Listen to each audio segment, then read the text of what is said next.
Let me guess. You are frustrated about Anytype, don't know how to start, or get lost in the objects, types, spaces, and more. And honestly, I totally get it. You are not alone. It is one of the most complex knowledge management apps I tried, and it's really hard to get started without any help. After I created my first Anytype tutorial about its key concepts last year, I realized that the best way to help with this app is go through step by step on how to use it. Nevertheless, I also collected the key concepts in the description of this video. Stay here because I will share the easiest and simplest framework I wish I had when I started to learn how to use Anytype. Let's dive in. Hey, it's good to have you here. If you haven't seen my videos yet, I am Aaron, the guy who helps you to find the perfect productivity apps, so you don't have to spend time and money. As always, you will find the link to Anytype in the comments and the description. If Anytype is new to you, it is an encrypted, local-first alternative to the cloud-based internet options. With Anytype, you can build digital spaces. These spaces can be personal ones, for example, for diaries, ideas, personal goals, or you can share it with your team members or family members.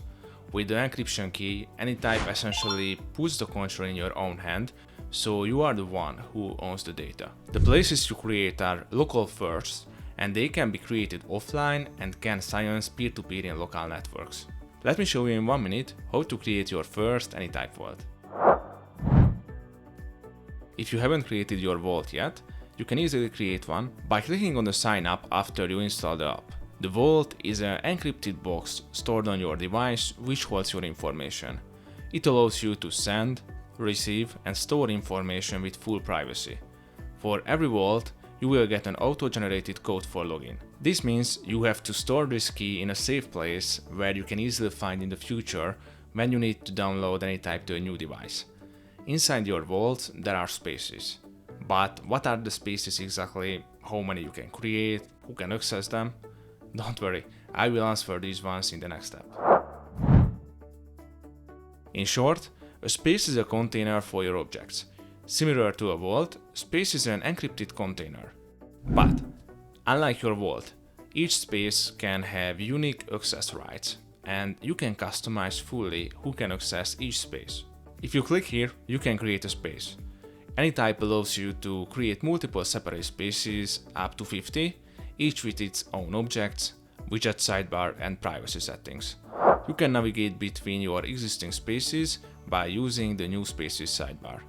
If you click on the space, you can rename it, invite team members, add the default object type and select your homepage. Until this point, probably everything is clear, more or less.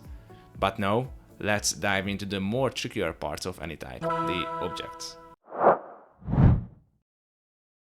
Forget how Notion or other note-taking or knowledge management apps work. Anytype is a totally different animal. Everything you create in Anytype is an object. An object can be a project, an object can be a human, note, pages, anything. The objects are organized and categorized by types. I will talk about this later, because first, you need to understand how the objects work in Anytype. An object is a generalizing term for what you are creating. There are numerous ways how you can create objects. If you click on the arrow, you will access the object types you currently have, and if you hit one of them, you will create that specific type of object. Let's say I want to add a page. You see, when you select one of these types, Anytype will automatically add the type, object, or both of them to the widget, depending on whether you already created an object type or not. And after, you can add an objects from here like this. You add a page, or if you click here, you add a task. You can customize your objects here, so you can add a description, cover, and icons. An object is made up of blocks to structure and organize information, and the place where all these blocks live is called canvas. Anytype's block-based editor works very similarly to Notion or WordPress. All block styles originate from the command menu, which you can access by either clicking on the plus symbol on the left-hand side of your editor or typing /. You can add numerous types of blocks, from text to lists, files, and other objects. With Anytype, you can easily create columns. Use this button here and add a new column in your editor by dragging and dropping them. The blocks work similarly when you work on other type of objects. Let's go to the object called task and create some new blocks here as well. As you can see, the functionalities of the editor and the blocks are the same. The only difference is how Anytype structures the content based on the object type. Now, it's time to take a look at the object types. Just as in the physical world, the types are helpful in defining the objects that are categorically different from one another. An example, an apple is something different from a car.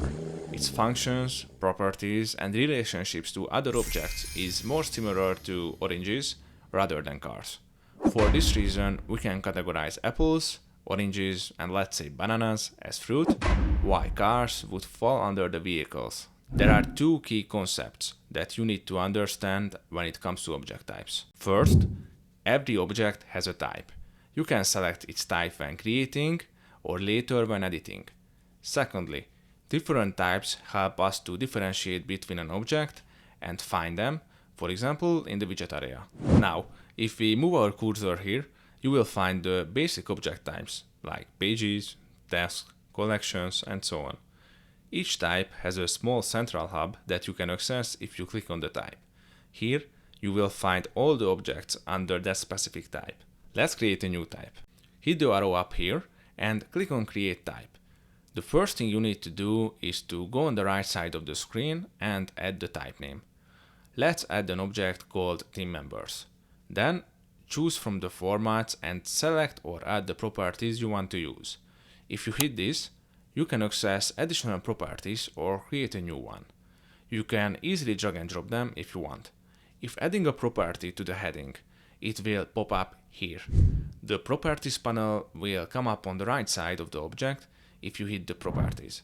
At the same place, you can find the hidden properties that you can collapse when you don't need them. Let's get back to the type editing. I believe we can select the phone and email to this object to see all the necessary contact information in one place.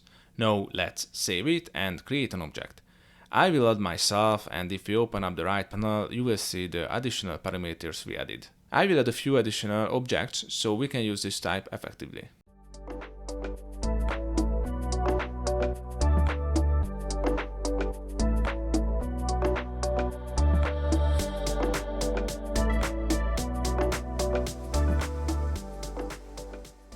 Okay, I'm done. Now, let's see how the type looks like. Click here and you can see all the objects under this type. You can easily change the width of the columns if you click here and hold it. If you want to add an additional properties, click the plus icon and you can select the one you need. I will add here the emails and phones, so I can easily see all the info of my team members. If you want to add a new object to this type, meaning a new team member, you only need to hit the arrow and select this object. Alternatively, if you want to change one of your object's types, you can click on the three dots next to the object and change its type. If you are still here and watching this video, first of all, thank you. Secondly, if you found it helpful so far, it would be great if you could give me a thumbs up, subscribe, or just write a comment so I can reach and help more people. Now, let's move forward with the relations. At this step, I will show you the easiest way to add relations to your objects. Now that we have our team, I want to delegate some projects to them and add a relation. For this, I create a few projects and we will allocate them between the team members.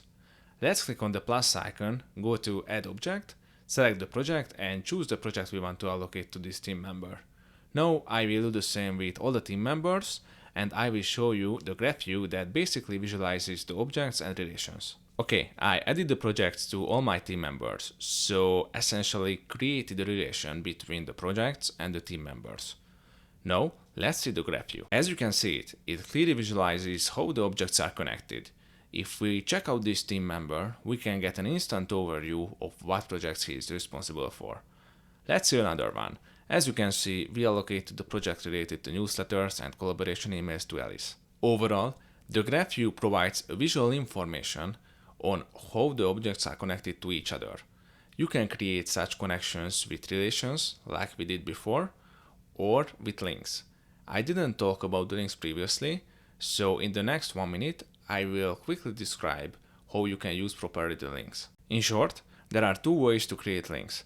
type / and then look for the link to object option in the menu. This can appear either as text or as cards. Second, type the @ symbol or 2 brackets to select where you want to link. In addition to the graph view, you can check the connections with the Flow tab next to the graph. Lastly, you can use the backlinks relation here to check which objects link to the currently opened one. Collections are used to organize different objects and store them in one place. They work like a folder, and you can visualize and edit the objects in the specific collection. To create a collection, click here. Add the name of Q4 projects, let's say. You have two options. 1. Create new object. It works the same as we did in step 3. Option 2. Using the existing objects. To access this, click on the arrow and you will see this option. Let's bring here all the projects. An alternative option is to enter into the object and add it manually to this collection. To see what exactly relates to this collection, enter into the graph view and you can see which projects relate to Q4. Another searching function of Anytype are the queries, previously called sets. Queries are the way to see a portion of your graph and objects you have created based on your filtered criteria and several secondary filters which you can customize. Let's search for the projects we added based on their due dates. Hit the select query and select the project. Click on the plus icon and select the due dates. Now we can see all the projects with the deadlines. Let's say we want to know which one we should complete by October. For this, we can utilize filters. To apply filters, select this option right here. You can use multiple filters at the same time, but now we only need the due date. Hit this and add here September 30.